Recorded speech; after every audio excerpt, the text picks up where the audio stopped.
प्यारे class 12th के बच्चों, welcome to your favourite channel of Guru Nanak academy and passion tutorials. मैं आप सभी का तहे दिल से करता हूं स्वागत। क्लास 12th की फिजिक्स में चल रही एक बहुत ही तरोताजा यूनिट, एक बहुत ही इंपॉर्टेंट यूनिट जिसका नाम है dual nature of matter and radiation. और इस यूनिट का आज का ये वीडियो लेक्चर है, वीडियो लेक्चर नंबर 3। जी हां, इससे पहले मैं इस यूनिट में टॉपिक्स को समझाने के लिए, बेसिक्स को क्लियर कराने के लिए कुल मिलाकर 2 वीडियो लेक्चर दे चुका हूं। अगर अभी तक आप में से किसी बच्चे ने मेरे इससे पहले के 2 वीडियो लेक्चर्स को नहीं देखा है तो मेरी आपसे सजेशन है कि इस वीडियो लेक्चर के डिस्क्रिप्शन में जाकर इससे पहले के 2 वीडियो लेक्चर्स को जरूर देखें और डुअल नेचर ऑफ मैटर की यूनिट से पहले पूरी फिजिक्स के अच्छे खासे बैकअप, अच्छे खासे सिलेबस, अच्छे खासे कंटेंट को जो मैं अपने चैनल पे आप लोगों के साथ शेयर कर चुका हूं, उन्हें भी देखना ना भूलें। तो चलिए शुरू करते हैं आज का वीडियो लेक्चर। आज हम क्या पढ़ने जा रहे हैं? आज के वीडियो लेक्चर में मैं उन्हीं बातों को कंटिन्यू करूंगा जिन्हें मैंने सेकंड वीडियो लेक्चर में आपके साथ डिस्कस किया था। एक बच्चे ने पूछा, सर क्या हमें तो याद ही नहीं है। अरे इसलिए तो मैं बार बार बोलता हूं कि किसी भी आगे के वीडियो लेक्चर को देखने से पहले, उससे पहले के प्रीवियस के वीडियो लेक्चर की सभी बातों का याद रह पाना और याद रख पाना बेहद से ज्यादा कहीं जरूरी है। तो वो सभी स्टूडेंट्स जो पूरी तरह से दे रहे हैं अटेंशन, है मेरी गारंटी उन्हें नहीं हो रही होगी किसी भी प्रकार की टेंशन, क्योंकि अगर पुराना आपने देखा है तो आगे का भी आपको समझ आएगा। इससे पहले के वीडियो लेक्चर में मैंने हॉलवैक्स और लेनार्ड नाम के वैज्ञानिक के द्वारा 1886 से लेके आने वाले कई सालों तक, इनफैक्ट 1886 से लेके 1902 तक लगातार जो उन्होंने एक्सपेरिमेंट्स किए, उनमें उनकी एक बहुत बड़ी उपलब्धि थी, एक बहुत बड़ी कामयाबी थी, फोटो इलेक्ट्रिक इफेक्ट। बिल्कुल सही आपने सुना। इस चैप्टर का मेन कॉन्सेप्ट ही वही है जिसे बार बार दोहराया जाएगा, बार बार उसी के बेसिस पे बहुत कुछ नया बताया जाएगा। तो मैंने आपको इससे पहले वाले वीडियो लेक्चर में उनका सेटअप बताया था कि उन्होंने कैसे एक्सपेरिमेंट किया, उस एक्सपेरिमेंट से उन्होंने क्या क्या चीजें ऑब्जर्व करी और उस एक्सपेरिमेंट के बेसिस पे दुनिया को क्या बताया। वो सारी बातें उनके कहे जाने के बाद अगर किसी वैज्ञानिक ने बहुत डिटेल में स्टडी करी तो वो वैज्ञानिक है हमारे फिजिक्स के बहुत ही महान वैज्ञानिक सर आइंस्टाइन। आइंस्टाइन नाम के वैज्ञानिक को आप अच्छी तरह जानते हैं, एल्बर्ट आइंस्टाइन। उन्होंने क्या किया, जो एक्सपेरिमेंट उन्होंने किए या जो बातें उन्होंने कही, उन सारी चीजों को अपने तरीके से आइंस्टाइन ने ऑब्जर्व किया और एक्सपेरिमेंटली स्टडी करने के बाद दुनिया के सामने एक बहुत ही प्यारी सी इक्वेशन दी, एक बहुत ही प्यारा सा कॉन्सेप्ट दिया जिसे हम कहते हैं आइंस्टाइन्स फोटो इलेक्ट्रिक इक्वेशन। और आइंस्टाइन की फोटो इलेक्ट्रिक इक्वेशन क्या है, उससे पहले एक और कॉन्सेप्ट आया जिसे हम कहते हैं फोटो इलेक्ट्रिक एमिशन के कुछ लॉज। मतलब सिंपल शब्दों में कहूं तो laws of photo electric emission. लेकिन laws of photo electric emission क्या है, उससे पहले हमें समझना जरूरी है कि फोटो इलेक्ट्रिक इफेक्ट का एक्सपेरिमेंट कैसे किया। तो आज आपको मैं वही एक्सपेरिमेंटल सेटअप जो हॉलवैक्स और लेनार्ड ने बताया था उसकी वर्किंग समझा रहा हूं। इससे पहले मैंने सेटअप बताया था, आज हम पूरा का पूरा वर्किंग कर रहे हैं। तो चलिए मेरे प्यारे प्यारे क्लास 12th के बच्चों, दीजिएगा आप अपना पूरा ध्यान ताकि ना हो आप में से कोई बच्चा जरा भी परेशान। मैं सीधा सीधा यहाँ पे हेडिंग डालूंगा और यहाँ पे मैं लिखूंगा आपका एक्सपेरिमेंटल डिमॉन्स्ट्रेशन। इससे पहले मैंने हेडिंग लिखी थी एक्सपेरिमेंटल सेटअप। आज मैं लिखने जा रहा हूं एक्सपेरिमेंटल डिमॉन्स्ट्रेशन। अरे किस चीज का? This is the experimental demonstration. मेरे प्यारे प्यारे बच्चों, this is the experimental demonstration of photo electric effect. बिल्कुल सही आप सुन रहे हो, फोटो इलेक्ट्रिक इफेक्ट का ये एक एक्सपेरिमेंटल डिमॉन्स्ट्रेशन है। और इस एक्सपेरिमेंटल डिमॉन्स्ट्रेशन में क्या चीज हमारे सामने आएगी वो आपको समझनी होगी मेरे प्यारे प्यारे क्लास 12th के बच्चों। आइए, फोटो इलेक्ट्रिक इफेक्ट के अंदर एक बहुत बड़ी सी ट्यूब ली गई जिसे पूरी तरह से इवैक्यूएट करा गया शुरुआती हिस्से में, मतलब कि अंदर एक सेटअप तैयार किया गया। कैसा सेटअप था जरा ध्यान दीजिएगा। एक फोटो इलेक्ट्रिक सेटअप तैयार किया गया, या मुझे कहना चाहिए एक फोटो इलेक्ट्रिक सेल तैयार किया गया। तो फोटो इलेक्ट्रिक सेल का सेटअप कैसा दिखता है? फोटो इलेक्ट्रिक सेल का फोटो इलेक्ट्रिक सेल का सेटअप कुछ इस प्रकार दिखता है। फोटो इलेक्ट्रिक सेल का सेटअप कुछ इस प्रकार दिखता है, कुछ इस प्रकार दिखता है। तो किस प्रकार दिखता है वो आपके सामने है, कुछ इस प्रकार दिखता है मेरे प्यारे प्यारे क्लास 9 और 10 के बच्चों। तो किस प्रकार दिखता है आपके सामने बताओ। इस तरह से एक पूरी की पूरी सिलेंड्रिकल ट्यूब है, इस तरह से पूरी की पूरी एक सिलेंड्रिकल ट्यूब है, और ये जो सिलेंड्रिकल ट्यूब है, इस सिलेंड्रिकल ट्यूब के लेफ्ट एंड पे एक मेटालिक प्लेट है जिसे हम एमिटर का नाम देंगे। ये एक एमिटर है और ये फोटो सेंसिटिव मटेरियल की प्लेट है। This is a photo sensitive, बिल्कुल सही आप सुन रहे हैं, this is a photo sensitive material. एक ऐसा मटेरियल जो कि आने वाली रोशनी के प्रति सेंसिटिव है। पता लगा कि आपने एक ऐसा मटेरियल यूज कर लिया जिस मटेरियल पे रोशनी तो आ रही है परंतु उसकी रोशनी के आने का उस पर कोई असर ही नहीं आ रहा, तो इसका मतलब कि आपने नेचर ऑफ द मटेरियल ही गलत चूज किया है। तो ऑब्वियस सी बात है फोटो इलेक्ट्रिक इफेक्ट में नेचर ऑफ द मटेरियल भी बहुत मैटर करता है। अब आप ये मत सोचना कि ये फोटो इलेक्ट्रिक इफेक्ट है क्या, मैं बहुत बार बता चुका हूं इससे पहले वाले टॉपिक में। इलेक्ट्रॉनिक एमिशन कई सारे तरीकों से होता है लेकिन उसमें सबसे ज्यादा मोस्ट कॉमन तरीका है photo electric effect. So what is photo electric effect? Photo electric effect is the phenomena of ejecting और emitting out the electron from any given matter or any given photosensitive material by exposing it to a light of a suitable energy or a suitable frequency which is capable of ejecting out the electrons from that particular surface।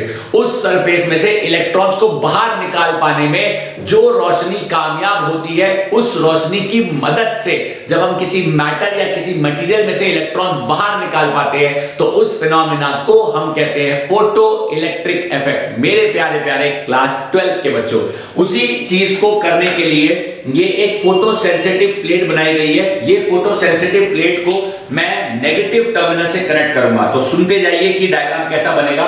इस तरह से diagram बनता है, ये कुछ diagram होता है। यहाँ पे एक हम रिवर्सिंग की लगाते हैं, ये एक रिवर्सिंग की लगाया मैंने, और ये डायग्राम में मैंने ये नेगेटिव टर्मिनल यहाँ पे पहले की बना देता हूँ। यहाँ पे पहले मैंने एक की बना दी, फिर मैंने बनाया नेगेटिव टर्मिनल, फिर पॉजिटिव टर्मिनल, फिर नेगेटिव, फिर पॉजिटिव, फिर एक नेगेटिव, फिर एक पॉजिटिव टर्मिनल, और ये मेरा सर्किट मैंने यहाँ कंप्लीट कर दिया। अभी आपको समझ आ जाएगा कि चीज कैसे काम करेगी, और इस तरह से this is going to work. ये एक प्लेट है यहाँ पे, और यहाँ पे भी एक प्लेट है जिसे बनाया जाएगा, and definitely this plate is basically connected to the positive terminal. इस प्लेट को पॉजिटिव टर्मिनल से कनेक्ट किया था मेरे प्यारे प्यारे क्लास 12 के बच्चों। तो सुनते जाइए कि चीज काम कैसे कर रही है। यहाँ पे भी एक रिवर्सिंग की लग जाती है, यहाँ पे भी एक रिवर्सिंग की लग जाती है, और ये इस तरह से ये रिवर्सिंग की लग जाएगी, और ये इस तरह से पूरी वायर कंटिन्यू होगी और जाके ये पूरा का पूरा कनेक्ट हो जाएगा। हम जब चाहें इनके बीच में वोल्टेज को भी नाप सकते हैं, और यहाँ पे हमने एक माइक्रो एमीटर लगा दिया, एक माइक्रो एमीटर लगा दिया, और वोल्ट मीटर भी अगर लगा देंगे तो वोल्टेज को भी आसानी से नापा जा सकता है। और रियोस्टैट भी लगाना चाहे तो रियोस्टैट भी लगा सकते हैं। मैंने भी एज सच डायग्राम में वो चीज दिखाने की कोशिश नहीं करी है। अगर आप डायग्राम में वो चीज दिखाना चाहें तो दिखा सकते हैं। जब आप बुक में डायग्राम देखेंगे तो वहां रियोस्टैट भी है, वोल्ट मीटर भी है जो वोल्टेज को भी नापेगा। फिलहाल मैं वो चीजें भी स्किप कर रहा हूं, मैंने डायग्राम को बहुत सिंपल रखा है। ये फोटो सेंसिटिव मटेरियल है, और इस प्लेट को कैथोड कहा जा रहा है, या मुझे सिंपल शब्दों में कहना चाहिए इस प्लेट को एमिटर कहा जा रहा है, और इस प्लेट को एनोड कहा जा रहा है, या मुझे सिंपल शब्दों में कहना चाहिए कि इस प्लेट को कलेक्टर कहा जा रहा है। ये प्लेट कनेक्टेड है पॉजिटिव टर्मिनल से, ये प्लेट कनेक्टेड है नेगेटिव टर्मिनल से। अब होता क्या है, यहां थोड़ी सी जगह बनाऊंगा। यहां पे एक विंडो होती है, ठीक है। इस विंडो के इस हिस्से पे लगा होता है फिल्टर। फिल्टर का काम होता है आने वाली रोशनी की कुछ फ्रीक्वेंसीज को सेलेक्ट करके इस पे आने का मौका देना। तो इसका डायग्राम थोड़ा अच्छे से बने ताकि सीधा टारगेट हो सके। तो इसे यहां बनाता हूं, इस तरफ, ये इस तरफ से, ये देखिए, ये इस तरह से रोशनी आएगी, तो ये फिल्टर का काम करेगा। यहां पे फिल्टर लगा है, ये फिल्टर क्या करता है, आने वाली रोशनी को फिल्टर कर देता है। और क्योंकि अल्ट्रावायलेट लाइट रेज है तो सूरज की रोशनी के ही कई सारे कंपोनेंट्स को एक्सपोज करने का मौका मिलेगा। तो ऑब्वियसली बात है कि इस रोशनी का जो हिस्सा हम चाहते हैं कि यहां आए, जो हिस्सा हम चाहते हैं कि यहां आए, जो हिस्सा हम चाहते हैं कि यहां आए, जो हिस्सा हम चाहते हैं कि यहां आए, या जो हिस्सा हम चाहते हैं कि यहां आए, उसे यहां पे आने का मौका दिया जाएगा। तो वो हिस्सा यहां पे आ रहा है अल्ट्रावायलेट रेडिएशंस, और अल्ट्रावायलेट रेडिएशंस के इस प्लेट पे आते ही, इस प्लेट पे आते ही इलेक्ट्रॉन्स की एक बौछार, इलेक्ट्रॉन्स की एक बौछार, इलेक्ट्रॉन्स की एक बौछार, इलेक्ट्रॉन्स की एक बौछार बाहर निकल रही है, and these electrons start moving from this terminal to that particular terminal, और जाके एनोड से अट्रैक्ट होते हैं या एनोड की तरफ टकराते हैं। एक बेसिक सा डायग्राम मैंने आप लोगों के सामने बना दिया है। ये एक बेसिक एक्सपेरिमेंटल सेटअप है। सेम चीज मैंने इससे पहले वाले वीडियो लेक्चर में भी समझाने की कोशिश करी थी, लेकिन आज मैं आपको ठीक वैसा डायग्राम बना के दिखा रहा हूं जैसा किताबों में आपको देखने को मिलेगा, क्योंकि मैं हमेशा कहता हूं कि जो भी मैं पढ़ाऊं उसे अच्छे से किताबों से वेरीफाई जरूर करें। इसलिए मैंने ये डायग्राम आप लोगों के लिए बनाया है, मेरे प्यारे प्यारे क्लास 12 के बच्चों। सो प्लीज एक बार मैं चाहूंगा कि मैं बोर्ड के आगे से हट जाऊं और आपको ये डायग्राम अच्छे से नजर आए, ताकि यहाँ पे एग्जैक्टली क्या हो रहा है और एग्जैक्टली क्या समझाया जा रहा है, क्या बताया जा रहा है, किस तरीके से ये चीज बनाई गई है, ये आपको मैं बताने की कोशिश कर रहा हूं मेरे प्यारे प्यारे क्लास 12 के बच्चों। अब सवाल ये आता है सर इसकी वर्किंग क्या होगी? ये तो आपने सिर्फ एक बेसिक सा डायग्राम बनाया, एक बेसिक सा सेटअप बनाया, इसकी वर्किंग क्या होगी? तो चलिए मैं आपको इसकी वर्किंग बताता हूं। ये फिल्टर जो है ये क्वार्ट्ज का बना होता है, it is a quartz filter जो सिलेक्टेड अल्ट्रावायलेट रेज को, सिलेक्टेड फ्रीक्वेंसीज को ही यहां पे आने देता है। क्यों? व्हाई? अब बताता हूं क्यों। देखो, कोई भी मटेरियल, सुनेंगे मेरी बात, कोई भी मटेरियल में मौजूद इलेक्ट्रॉन्स, कोई भी मटेरियल में मौजूद इलेक्ट्रॉन्स की पकड़ को कमजोर बनाना है। मतलब मैं ये चाहता हूं कि आने वाली रोशनी इन इलेक्ट्रॉन्स को बाहर निकालने में कामयाब हो जाए। मतलब मैं चाहता हूं कि फोटो मींस लाइट, यानी फोटोन से, I repeat my sentence, photon से इलेक्ट्रॉन्स बाहर आए, फोटोन से इलेक्ट्रॉन्स बाहर आए, फोटोन से इलेक्ट्रॉन्स बाहर आए। दैट इज सिंपल शब्दों में कहूं, फोटोन से पैदा हो इलेक्ट्रॉनिक इफेक्ट, फोटोन से पैदा हो इलेक्ट्रॉनिक इफेक्ट, या मैं सिंपल शब्दों में कहूं इसे कहा जाएगा फोटो इलेक्ट्रिक इफेक्ट। तो सर ये कब होगा? ये तब होगा जब इन इलेक्ट्रॉन्स को उतनी एनर्जी मिल पाएगी जो इनके ऊपर न्यूक्लियस के द्वारा बनाई गई पकड़ को तोड़ने में कामयाब हो जाए। आपको बताना चाहूंगा कि इलेक्ट्रॉन्स जो होते हैं वो नो डाउट के एटम के अंदर नॉट वेरी स्ट्रांगली बाउंडेड होते हैं, लेकिन फिर भी वो फ्री टू मूव होते हैं। खास करके वैलेंस इलेक्ट्रॉन्स की अगर मैं बात करूं तो फ्री टू मूव होते हैं, लेकिन यहां पे हमारे लिए ये बात समझना बहुत जरूरी है कि वो इतने भी फ्री नहीं होते कि वो खुद ब खुद बाहर आ जाए। तो अगर आप किसी एक मटेरियल को, किसी एक मैटर को कुछ एनर्जी प्रदान करते हो तो उस एनर्जी से उसके इलेक्ट्रॉन्स उसके सरफेस पे बैठ जाते हैं, परंतु बाहर नहीं आते। ये बात मैं पहले भी बता चुका हूं। बाहर आने के लिए उन इलेक्ट्रॉन्स को चाहिए मिनिमम एनर्जी, जिसे कहा जाता है थ्रेशहोल्ड एनर्जी। अब ये एनर्जी कहां से आएगी? ये एनर्जी उसी से आएगी जो इस्तेमाल किया जा रहा है इलेक्ट्रॉन्स को निकालने के लिए। इलेक्ट्रॉन्स को निकालने के लिए इस्तेमाल किसे किया जा रहा है? इलेक्ट्रॉन्स को निकालने के लिए अल्ट्रावायलेट रेडिएशंस, या मुझे कहना चाहिए सुटेबल लाइट रेडिएशंस को ही इस्तेमाल किया जा रहा है। इसका मतलब कि आने वाली रेडिएशन या आने वाली रोशनी की एनर्जी कुछ इस प्रकार होनी चाहिए कि इसकी एनर्जी इलेक्ट्रॉन्स को बाहर निकालने में कामयाब हो पाए। So the minimum amount of energy that is required to eject the electrons from the photosensitive material is called as work function. जिक्र मैं इसका पहले भी कर चुका हूं, और it is called as threshold energy. और हम सब जानते हैं कि किसी भी लाइट रेडिएशन की जो एनर्जी होती है उस एनर्जी को हम फॉर्मूले से डिनोट करते हैं, E is equal to h nu, where h is the Planck's constant, nu is the frequency। यानी किसी भी लाइट रेडिएशन की एनर्जी उसके फ्रीक्वेंसी के डायरेक्टली प्रोपोर्शनल होती है, और nu मतलब फ्रीक्वेंसी, या nu कह लीजिए, which is equal to c by lambda। So E is equal to hc by lambda is the formula of the energy of the light radiation जो कि फोटो सेंसिटिव मटेरियल पे टकरा रही है और टकरा के इलेक्ट्रॉन्स को बाहर निकाल रही है। तो इस एक्सपेरिमेंट में होता क्या है, इस एक्सपेरिमेंट में फोटो सेंसिटिव मटेरियल पे जैसे ही लाइट आके गिरती है, इलेक्ट्रॉन्स इजेक्ट आउट होके इस प्लेट की तरफ अट्रैक्ट होते हैं। इस प्लेट की तरफ अट्रैक्ट इसलिए होते हैं क्योंकि इस प्लेट को बैटरी के पॉजिटिव टर्मिनल से लगाया जाता है और जैसे ही पॉजिटिव पोटेंशियल को बढ़ाया जाता है, इसका पोटेंशियल ज्यादा से ज्यादा इलेक्ट्रॉन्स को आकर्षित करने में काम आता है। तो बेसिकली हॉलवैक्स और लेनार्ड ने इस पूरे एक्सपेरिमेंट में और उनके द्वारा बताई हुई बातों के बाद आइंस्टाइन ने इस पूरे एक्सपेरिमेंट में कुछ बातें दुनिया के सामने रखी और वो बातें ये थी कि what are the basic factors on which the electrons which are coming out. मतलब मुझे यहां पे कहना चाहिए, मैं यहां सिंपल शब्दों में लिखूंगा,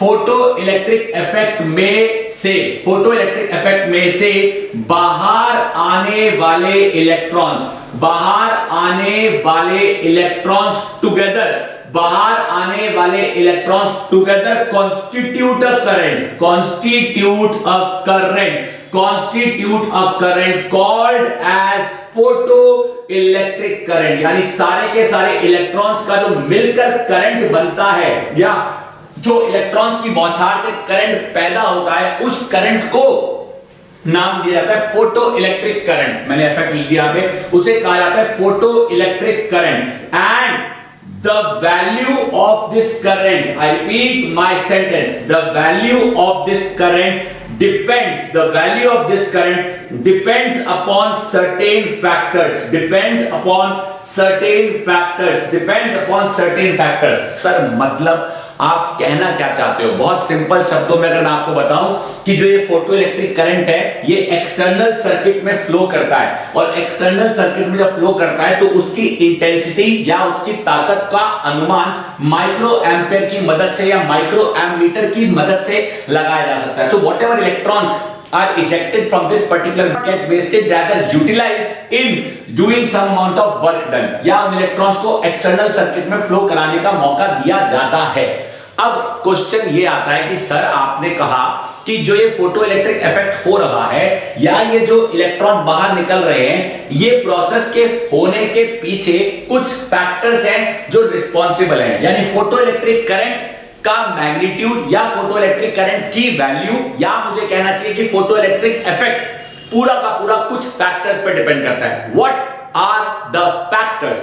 हॉलवैक्स और लेनार्ड नाम के वैज्ञानिक ने कहा कि the photo electric current will depend on the intensity of the incident radiation। मतलब जो रोशनी आप भेज रहे हैं, इस रोशनी की इंटेंसिटी कितनी है, उस पे फोटो इलेक्ट्रिक करंट डिपेंड करेगा। ये पहला फैक्टर है। सो अगर आपसे कोई पूछे what are the major factors on which the photo electric effect, या फिर मुझे कहना चाहिए photo electric current will depend. So the very first factor is the intensity of incident radiation. That photoelectric current depends on the intensity of the incident radiation.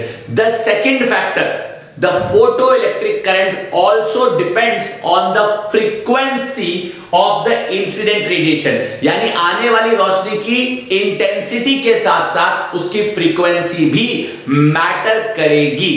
तीसरा point, it also depends on the potential difference between the plate C and the plate A. Plate C मतलब plate cathode and plate anode, यानी emitter और collector के बीच में क्या potential difference लगाया जा रहा है और कितना पोटेंशियल लगाया जा रहा है, उस पे भी फोटो इलेक्ट्रिक इफेक्ट या मुझे कहना चाहिए फोटो इलेक्ट्रिक करंट डिपेंड करेगा। और चौथा और आखिरी इंपॉर्टेंट फैक्टर है नेचर ऑफ द मटेरियल। अगर आप मटेरियल ही गलत नेचर का लोगे तो फोटो इलेक्ट्रिक इफेक्ट ही आपको देखने को नहीं मिलेगा। सो कुल मिलाकर there are 4 major factors on which the phenomena of photoelectric current, या मुझे कहना चाहिए the phenomena of photoelectric effect is depending. So the very first factor is the intensity of the incident radiation. The second factor is the frequency of the incident radiation. The third factor is the potential difference between cathode and anode, and the fourth factor is the nature of the photo sensitive material जो आपने use किया है। अब चलो discuss करते हैं कि ये चारों फैक्टर डिपेंड कैसे करते हैं। सो सबसे पहला फैक्टर है इंटेंसिटी। देखो, जो रोशनी आप यहां से भेज रहे हो उसकी इंटेंसिटी का मतलब क्या है। देखो, जो रोशनी होती है वो एक तरह से लाइट एनर्जी है, लेकिन लाइट एनर्जी में जो उसकी एनर्जी है उसे कैरी कौन कर रहा है। लाइट की एनर्जी को कैरी करने वाले कुछ पार्टिकल्स होते हैं जिन्हें हम कहते हैं फोटॉन्स, और ये फोटॉन्स जो होते हैं स्मॉल पैकेट्स ऑफ एनर्जी होते हैं। क्वांटम मैकेनिक्स में प्लैंक्स क्वांटम थ्योरी के तहत ये बातें कही गई हैं फिजिक्स में कई बार। फिलहाल के लिए आपको सिर्फ इतना समझना है कि इंटेंसिटी का मतलब है आने वाली रोशनी में उसकी एनर्जी को कैरी करने वाले ज्यादा पार्टिकल्स होंगे। इंटेंसिटी का मतलब ब्राइटनेस बिल्कुल नहीं है। ये मत सोचना कि अगर आपके घर में एक लाइट की ब्राइटनेस बहुत ज्यादा है तो उसकी इंटेंसिटी भी ज्यादा है। Not exactly, because brightness basically इस बात से आती है that how much amount of the heat energy is being converted into the light energy. So if I have one bulb of ज्यादा रोशनी, then that does not mean that is having a greater intensity. Intensity does not mean ज्यादा रोशनी. Intensity means the number of photons. क्योंकि आने वाली रोशनी के photons ही या आने वाली रोशनी के फोटॉन्स ही इस मटेरियल पे टकराते हैं और इलेक्ट्रॉन्स को बाहर निकाल पाते हैं। ज्यादा फोटॉन्स आएंगे तो ज्यादा फोटॉन्स टकराएंगे, तो ज्यादा इलेक्ट्रॉन्स बाहर आ पाएंगे। मतलब सर साफ साफ क्यों नहीं कहते कि फोटॉन्स अगर ज्यादा आएंगे तो इलेक्ट्रॉन ज्यादा बाहर निकल पाएंगे। अब ये क्यों नहीं बताते कि फोटॉन ज्यादा कब आएंगे। बिल्कुल सही, फोटॉन्स ज्यादा तब आएंगे जब लाइट की इंटेंसिटी को बढ़ाया जाएगा। इंटेंसिटी को कैसे बढ़ाया जाएगा और इंटेंसिटी को कैसे घटाया जाएगा। इंटेंसिटी को बढ़ाया और घटाया जा सकता है बाय इंक्रीजिंग और decreasing the distance between the source and the plate. यानी ये जो सोर्स है अगर मैं इसे दूर कर दूं तो जो इंटेंसिटी इसकी यहां तक पहुंचेगी वो थोड़ी कम पहुंचेगी, और अगर इसी सोर्स को मैं पास कर दूं तो जो इसकी इंटेंसिटी प्लेट पे पहुंचेगी वो ज्यादा पहुंचेगी, क्योंकि इंटेंसिटी आपकी इनवर्सली प्रोपोर्शनल होती है डिस्टेंस के। जो दूरी होगी कम तो ताकत में होगा दम, जो दूरी होगी ज्यादा तो ताकत का कम हो जाएगा इरादा। कहने का मतलब यह है कि इंटेंसिटी के साथ फोटो इलेक्ट्रिक करंट का मैग्नीट्यूड डायरेक्टली प्रोपोर्शनल के रिलेशन में काम करेगा। यानी अगर दोनों के बीच में ग्राफ प्लॉट किया जाए तो ग्राफ में अगर मैं एक्स एक्सिस में फोटो इलेक्ट्रिक करंट लेता हूं और मैं वाई एक्सिस में इंटेंसिटी लेता हूं, सो इंटेंसिटी और फोटो इलेक्ट्रिक करंट के बीच में एक स्ट्रेट लाइन का ग्राफ बनेगा कि इंटेंसिटी बढ़ेगी तो फोटो इलेक्ट्रिक करंट बढ़ेगा। मेरे प्यारे प्यारे क्लास 12th के बच्चों, so before I rub this or try to find some space of making this graph, या जो मैंने बात बताई है उसे समझाने के लिए, इससे पहले कि मैं बोर्ड पे अपने लिए जगह बनाऊं, मैं चाहता हूं कि एक बार अपने दिमाग में जो मैंने ये बोर्ड पे लिखा हुआ है इसकी पिक्चर आप बना लो, ताकि आपको मेरे द्वारा नेक्स्ट चीज जो मैं पढ़ाने जा रहा हूं वो अच्छे से समझ आए मेरे प्यारे प्यारे क्लास 12th के बच्चों। So let us not delay and now let us move towards the very first factor. मैं यहां पे हेडिंग लिखना चाहूंगा, साइड में लिख देता हूं कहीं पे, सोच रहा हूं कि डायग्राम ना बिठाऊं लेकिन ये सारी चीजें बिठा दूं क्योंकि ये थ्योरी की बातें हैं और मुझे उम्मीद है कि ये सारी बातें आपके दिमाग में बैठ चुकी हैं। So what are the factors on which the photo electric current depends. तो देखिए मेरे प्यारे प्यारे बच्चों, 4 मेजर फैक्टर्स मैं यहां पे लिख रहा हूं, 4 major factors on which the magnitude of photoelectric current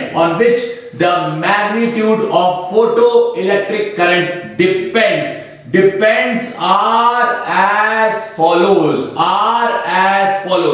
पहला, दूसरा, तीसरा और चौथा। तो पहला हमारा जो है उस फैक्टर को हम कहते हैं intensity of incident radiation. Radiation की इंटेंसिटी। दूसरा बहुत ही इंपॉर्टेंट फैक्टर है जिसे हम कहते हैं फ्रीक्वेंसी ऑफ इंसिडेंट रेडिएशन, यानी जो हमारी इंसिडेंट रेडिएशन है उसकी फ्रीक्वेंसी कितनी है। तीसरा जो हमारा इंपॉर्टेंट फैक्टर है जिसे हम कहते हैं पोटेंशियल डिफरेंस। मेरे प्यारे प्यारे क्लास 12th के बच्चों, ये बहुत इंपॉर्टेंट फैक्टर है, potential difference between cathode and anode. और हमारा चौथा फैक्टर है जिसे कहते हैं nature of the plate, nature of the photosensitive plate, या मुझे कहना चाहिए nature of the photosensitive material. अब हमारे लिए यह समझना जरूरी है कि ये चारों फैक्टर काम कैसे करते हैं। इंटेंसिटी ऑफ इंसिडेंट रेडिएशन मैं आपको समझा चुका हूं कि इंटेंसिटी के साथ फोटो इलेक्ट्रिक करंट का जो रिलेशन होता है वो एक डायरेक्टली प्रोपोर्शनल रिलेशन है, और वही चीज मैं आपको समझाने जा रहा हूं मेरे प्यारे प्यारे क्लास 12th के बच्चों।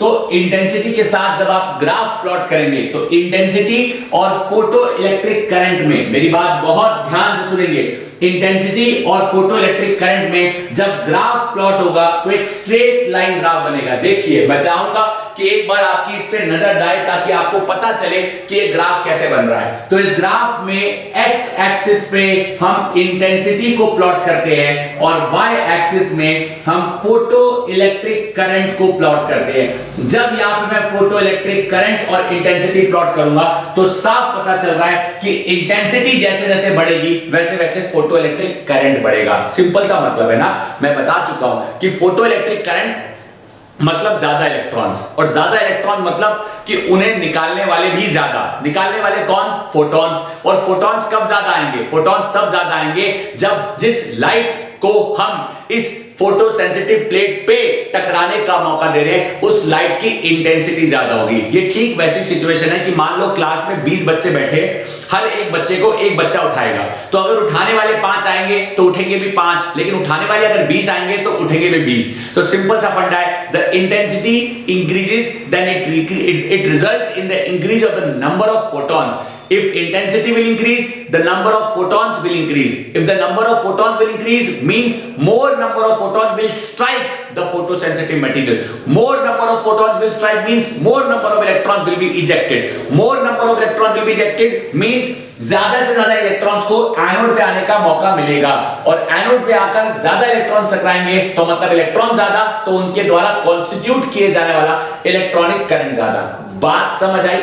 लेकिन एक बच्चे ने इसी बीच में एक नया पॉइंट ऐड करने की कोशिश करी। एक बच्चे ने क्या, हॉलवैक्स और लेनार्ड दोनों ने खुद ही कह दिया कि अगर आप चाहते हो कि इस फोटोसेंसिटिव प्लेट से इंटेंसिटी के अलावा अगर कोई दूसरा फैक्टर अच्छे से काम कर सकता है इलेक्ट्रॉन्स को बाहर निकालने में, so the second factor that may play a important role apart from this intensity वाला factor is the potential of plate A.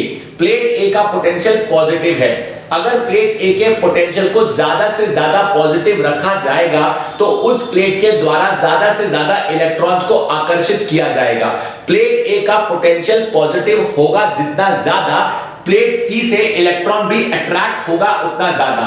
Electron जितना ज्यादा अट्रैक्ट होगा उतना ज्यादा बाहर निकलेगा, जितना ज्यादा बाहर निकलेगा उतना ज्यादा प्लेट प्लेट प्लेट एनोड से टकराएगा। लेकिन सर आपको नहीं लगता कि लालच बुरी बला है? लालच बुरी बला है मतलब कि आपको नहीं लगता कि अगर आप चाहते हो कि कैथोड से इलेक्ट्रॉन बाहर आ जाए तो हम तो लालची होने के नाते एनोड का पोटेंशियल सबसे ज्यादा कर देंगे कि सारे इलेक्ट्रॉन बाहर ही आ जाओ।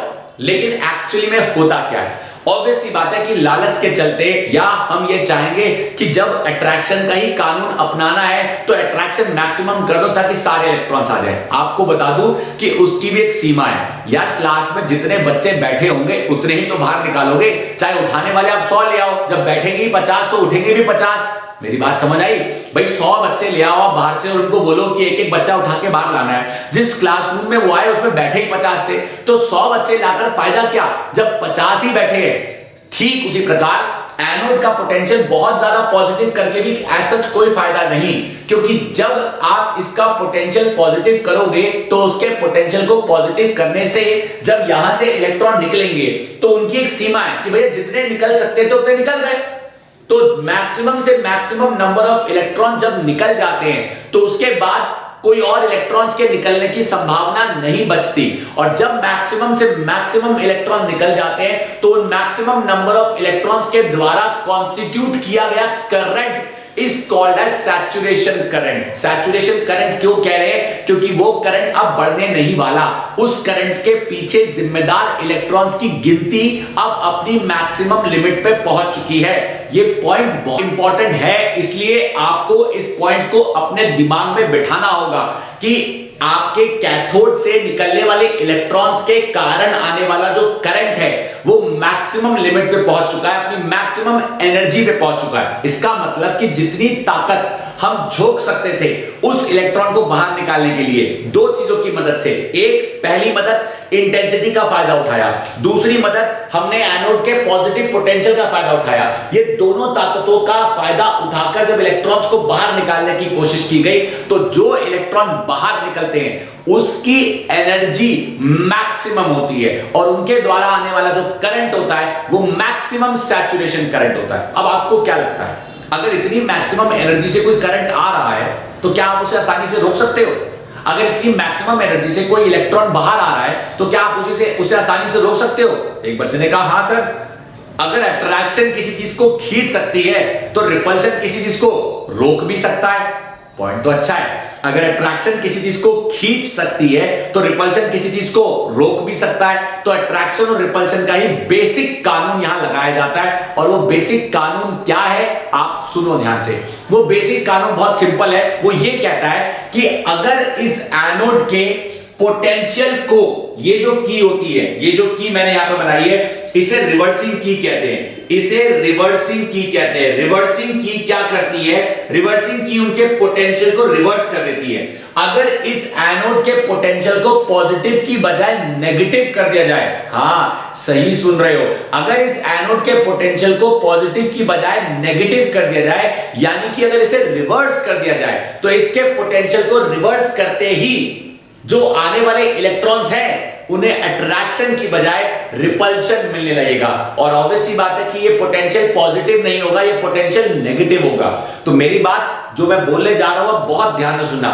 The negative value of the potential that we need to provide to the plate of anode, मतलब एनोड की प्लेट को देने जाने वाला या प्रदान किए जाने वाला जो नेगेटिव पोटेंशियल होता है, यानी कि the negative value of the potential that need to be provided to the plate A so that the incoming electrons can be stopped is called as stopping potential और कट ऑफ पोटेंशियल। सही सुना आपने, is called as stopping potential और cut off potential. उसे कहा जाता है stopping potential या मुझे कहना चाहिए कट ऑफ पोटेंशियल। अब वो जो स्टॉपिंग पोटेंशियल और कट ऑफ पोटेंशियल है, आप कुछ भी बोल सकते हैं, उसका जो वर्क डन है वो वर्क डन रोकने का है। किस पे किया जा रहा है? आने वाले इलेक्ट्रॉन्स पे किया जा रहा है। इसलिए हम अच्छी तरह जानते हैं देयरफॉर आने वाले इलेक्ट्रॉन्स पे जो वर्क डन किया जा रहा है उस वर्क डन का जो पूरा का पूरा पोटेंशियल है वो काइनेटिक एनर्जी की फॉर्म में स्टोर होगा, यानी work is always equal to kinetic energy. हम जानते हैं कि V is equal to W/Q होता है, तो W is equal to V into Q होगा। तो W पोटेंशियल हो गया V0, इसे V0 बोलते हैं, और Q हो गया electron, is equal to half mv max का स्क्वायर। मैं इसे V मैक्स इसलिए बोल रहा हूं क्योंकि मैक्सिमम काइनेटिक एनर्जी होती है। तो सिंपल शब्दों में अगर मैं कहूं तो EV0 is equal to half mv max का square. This potential is the cut off potential. इस पोटेंशियल को कहा जाता है क्लास 12th के बच्चों कट ऑफ पोटेंशियल, या तो इसे कट ऑफ पोटेंशियल कह लीजिए, और अगर यहां पे आपको ये नहीं दिख रहा है तो इसे कहा जाता है स्टॉपिंग पोटेंशियल। स्टॉपिंग पोटेंशियल, जब इस कट ऑफ पोटेंशियल और स्टॉपिंग पोटेंशियल का ग्राफ बनाया जाता है, जब इस कट ऑफ पोटेंशियल और स्टॉपिंग पोटेंशियल का ग्राफ बनाया जाता है तो वो ग्राफ कैसा दिखता है मैं आपको बताना चाहूंगा। ये देखिए, अगर सपोज कीजिए ये ग्राफ में y एक्सिस है और ये ग्राफ में x एक्सिस है। अगर मैं कहता हूं, मेरी बात बहुत ध्यान से सुनना, ये वोल्टेज है, अगर मैं कहता हूं ये वोल्टेज है और ये करंट है, तो जब वोल्टेज मेरी बात बहुत ध्यान से सुनना, जब वोल्टेज को हम बढ़ा रहे थे तो करंट बढ़ रहा था, जब वोल्टेज को हम बढ़ा रहे थे तो करंट बढ़ रहा था, लेकिन करंट एक पॉइंट पे सैचुरेट था। तो ये यहां पे आके, ये यहां पे आके, और आपका ये यहां पे आके, अब आप कर रहे हैं कि ये तीन अलग अलग करंट है। एक करंट है I1, एक करंट है I2, एक करंट है I3। तो अलग अलग करंट के मैग्नीट्यूड का स्टॉपिंग पोटेंशियल, अलग अलग करंट के मैग्नीट्यूड का स्टॉपिंग पोटेंशियल यहां पे आके नेगेटिव हमें प्राप्त हुआ, जिसे हम कह रहे हैं आपका नेगेटिव पोटेंशियल ऑफ प्लेट ए, या मुझे कहना चाहिए नेगेटिव स्टॉपिंग पोटेंशियल, या मुझे कहना चाहिए मेरे प्यारे प्यारे बच्चों नेगेटिव स्टॉपिंग पोटेंशियल, या सिंपल शब्दों में अगर मैं बोलूं तो इसे कहा जाता है कट ऑफ पोटेंशियल। पहले एक बार आप ग्राफ देखो, आप अच्छे से ग्राफ देखो, मैं आगे से हट जा रहा हूं ताकि जो आपको नजर आ रहा है वो अच्छे से क्लियर हो जाए, और जो मैं कॉन्सेप्ट आपको समझाने की कोशिश कर रहा हूं वो कॉन्सेप्ट आपको अच्छे से समझ आ जाए। एग्जैक्टली मैं यहां पे बताने की कोशिश कर क्या रहा हूं, यहां पे मैं आपको एग्जैक्टली बताने की कोशिश कर रहा हूं कि जो आपका स्टॉपिंग पोटेंशियल है ये मिनिमम नेगेटिव पोटेंशियल है, ये मिनिमम नेगेटिव पोटेंशियल है जो कि हमारे करंट की डिफरेंट वैल्यूज को, ये I1 है, ये I2 है, ये I3 है। अगर मैं यहां पे लिखता हूं कि I3, देखिए आपको साफ पता चल रहा है I3 बड़ा है, I3 इज बड़ा देन I2 इज बड़ा देन I1। तो तीनों को रोकने के लिए जो पोटेंशियल यहां पे हमारा खर्च हुआ, ऑब्वियस सी बात है कि I1 I2 I3 number of photo electrons पर डिपेंड करता है, लेकिन मैक्सिमम काइनेटिक एनर्जी तो बराबर ही जाएगी। तो ये नहीं मैटर करेगा कि एक पे 20 इलेक्ट्रॉन थे, एक पे 10 इलेक्ट्रॉन थे, भाई 20 थे या 10 थे, मैक्सिमम काइनेटिक एनर्जी सबकी बराबर जाएगी। So that maximum kinetic energy is not going to depend, वो मैक्सिमम काइनेटिक एनर्जी को इस बात से कोई फर्क नहीं पड़ता कि करंट की इंटेंसिटी क्या है, उसे इस बात से कोई फर्क नहीं पड़ता कि आने वाली इंसिडेंट रेडिएशन की इंटेंसिटी क्या है। भाई मैक्सिमम मतलब मैक्सिमम, चाहे 5 की मैक्सिमम गई हो या 20 की मैक्सिमम गई होगी, तो सबको रोकने के लिए ताकत तो बराबर ही लगेगी ना। तो सबको रोकने के लिए जो नेगेटिव पोटेंशियल लग रहा है उसे कहा जा रहा है cut off potential. I hope मेरे प्यारे प्यारे बच्चों को पहले फैक्टर के साथ साथ दूसरा फैक्टर भी समझ आया। अब आता है तीसरा फैक्टर। भाई तीसरा फैक्टर तो सर दूसरा क्या, मैंने दूसरा तो मुझे समझाया नहीं, फ्रीक्वेंसी। पहला और तीसरा समझा दिया मैंने आपको। अब बात करता हूं दूसरे की, क्योंकि पोटेंशियल की बात तो हो गई। Frequency of the incident radiation, इसका जिक्र मैं पहले भी कर चुका हूं, एक बार दोबारा कर देता हूं। आने वाले इलेक्ट्रॉन्स, आने वाले फोटॉन्स, यानी आने वाली रोशनी की जो एनर्जी है, वो एनर्जी काम आती है इलेक्ट्रॉन्स को बाहर निकालने में, वो एनर्जी काम आती है इलेक्ट्रॉन्स को वो extra amount of work done करने में जिसका उन्हें इंतजार है। So the minimum amount of energy that is required to help the electrons in order to come out of that photosensitive material is called as work function or is called as threshold energy। अब उस energy में जो frequency होगी वो threshold frequency होगी। अगर आपने उस फ्रीक्वेंसी से कम फ्रीक्वेंसी पे लाइट भेजी तो इलेक्ट्रॉन बाहर नहीं आएगा। अगर आपने उस फ्रीक्वेंसी से कम फ्रीक्वेंसी पे लाइट भेजी तो इलेक्ट्रॉन बाहर नहीं आएगा। यानी the minimum criteria of frequency must be fulfilled. उस फ्रीक्वेंसी को कहा जाता है थ्रेशहोल्ड फ्रीक्वेंसी और उस एनर्जी को कहा जाता है थ्रेशहोल्ड एनर्जी, जिसे मैं सिंपल शब्दों में बोल सकता हूं E is equal to h nu naught. ये जो न्यू नॉट है ना, इसे कहा जाएगा थ्रेशहोल्ड फ्रीक्वेंसी। अगर मान लीजिए किसी एक मटेरियल में से इलेक्ट्रॉन को बाहर निकालने के लिए फ्रीक्वेंसी है 50 हर्ट्ज, फॉर एग्जांपल 50 हर्ट्ज की फ्रीक्वेंसी मिनिमम है, आपने दी 40 तो इलेक्ट्रॉन बाहर नहीं निकलेगा। आपने दी 51 तो इलेक्ट्रॉन बाहर निकलेगा। एक बच्चा कहता है सर क्यों, आपने तो कहा था रिक्वायर्ड 50 है, मैं तो 51 दे रहा हूं। तो आपका क्राइटेरिया तो फुलफिल हो रहा है ना, लेकिन मैंने तो 1 हर्ट्ज फालतू दिया, मेरा फालतू हर्ट्ज कहां जाएगा? आपका फालतू हर्ट्ज कहीं वेस्ट नहीं जाएगा, वो उल्टा इलेक्ट्रॉन में और एनर्जी ऐड ऑन कर देगा। यानी इलेक्ट्रॉन कहता है तुम मुझे मदद करो बाहर निकलने में तो मैं बाहर निकल जाऊंगा, लेकिन तुम मुझे मदद करो ज्यादा एनर्जी के साथ बाहर निकलने में तो मैं बाहर भी निकलूंगा और मैं भाग भी जाऊंगा। मतलब ये कि इलेक्ट्रॉन्स को अगर हम एक्स्ट्रा एनर्जी प्रोवाइड करेंगे तो वो एक्स्ट्रा एनर्जी वेस्ट नहीं जाएगी, रैदर वो काइनेटिक एनर्जी में कन्वर्ट हो जाएगी और इलेक्ट्रॉन और भी ज्यादा एनर्जी के साथ इस मटेरियल से बाहर निकलेगा। कब? तब जब आने वाली रोशनी की एनर्जी रिक्वायर्ड एनर्जी से कहीं ज्यादा होगी। बातें समझ आ रही है मेरे प्यारे प्यारे बच्चों? ये सब कुछ जो मैं बता रहा हूं ना, ये अगले वीडियो लेक्चर में मैं बार बार रिपीट करूंगा, क्योंकि तब मैं आपको ये सारी चीजें एक लॉ के रूप में पढ़ाऊंगा। और जो मैं आज बता रहा हूं वर्बली, जो समझा रहा हूं वर्बली, तब मैं ये सब कुछ लिखकर एक एक्सप्रेशन के रूप में बताऊंगा, जिसे हम कहते हैं फोटो इलेक्ट्रिक इक्वेशन। ऑब्वियसली बात है, इसका जिक्र मैंने थोड़ी देर पहले किया था। उस इक्वेशन को आइंस्टाइन ने दिया, तो आइंस्टाइन के द्वारा फोटो इलेक्ट्रिक इक्वेशन क्या कहती है, क्या उसमें उसने समझाया, वो सब कुछ इन बातों पर डिपेंड करता है जो आज मैंने आपको बताया।